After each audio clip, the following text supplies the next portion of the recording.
And Anish, probably not surprising to see it kind of break out into a fight like this with less than a week to go before the election. But kind of getting through all of the noise, what does this mean for these tech companies after this? They're in a no-win position.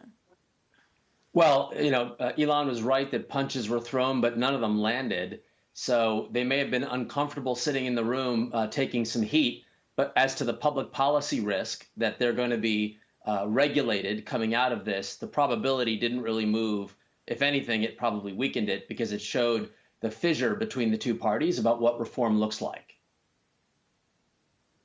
I guess it matters a lot who wins the Senate.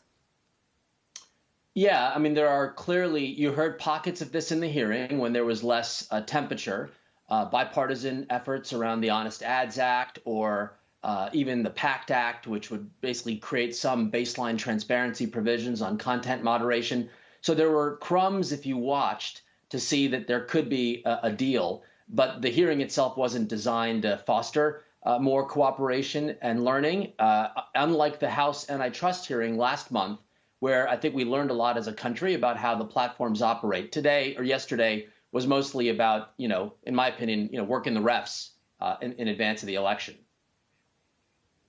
Look, you have a situation, though, with 230.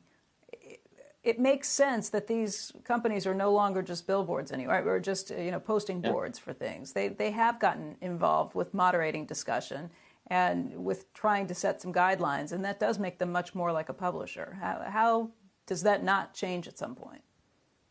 Well, there was one exchange in the hearing yesterday. I think it was Senator Cory Gardner. He did get all three platforms to admit content that they generate should be treated like published content. And now the question is, how far can one interpret what that means? Would support for paid ads be subject to a different standard than perhaps what you and I might post as individual users? So there was maybe an inkling of how to go forward on balancing what's been the bedrock of internet regulation in the backstop of a real serious problem. I will say we have, you saw the fissure between the platforms themselves. Twitter clearly on the side of an open internet, focusing on new entrants, lower barriers to entry, and perhaps others in the hearing talking a bit more about investing the resources necessary to comply with new regs. And so that may be another thread to look for in the coming months. Yeah, I would say some of them would clearly like to see new regulations coming so that they don't have to be the ones who are deciding this. Zuckerberg has said that, and it seemed pretty clear that Sundar Pichai is kind of the same mindset with that. But look, if you're talking about regulations not coming, and because the Democrats and the Republicans can't agree on this, you are going to continue to see this heat on the companies being brought by certain senators and probably higher up than that. And what kind of backlash does that mean for these companies? Even if you don't get regulation that does this, you're going to have a lot of Americans who are mad at them, angry at them, and potentially don't want to use their services.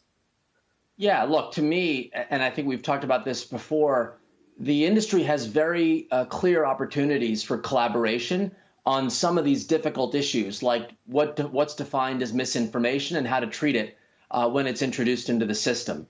So I do think there's a chance to balance the kind of let content moderation flourish as in sort of an open marketplace where you could go from no moderation to AI-powered, human-engineered efforts, but still have some consistency on fake news or a number of other content categories.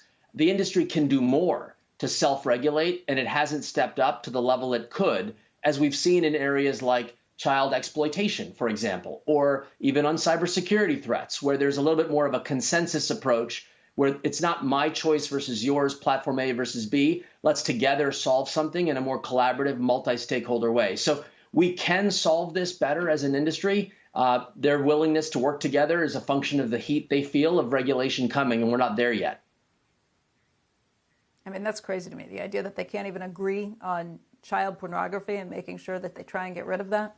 That's where you lose. On that, no, child exploitation is the one area where we have an area of collaboration where the industry does have a common view about what constitutes child porn, and then every platform uses that definition to kind of remove content. So we have models. That's the one positive light in what is otherwise a complicated Stu. I'm on the side of this is more of a disinformation spreading problem than a conservative silencing problem.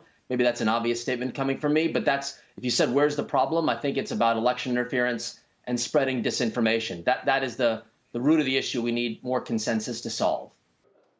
Shepard Smith here. Thanks for watching CNBC on YouTube.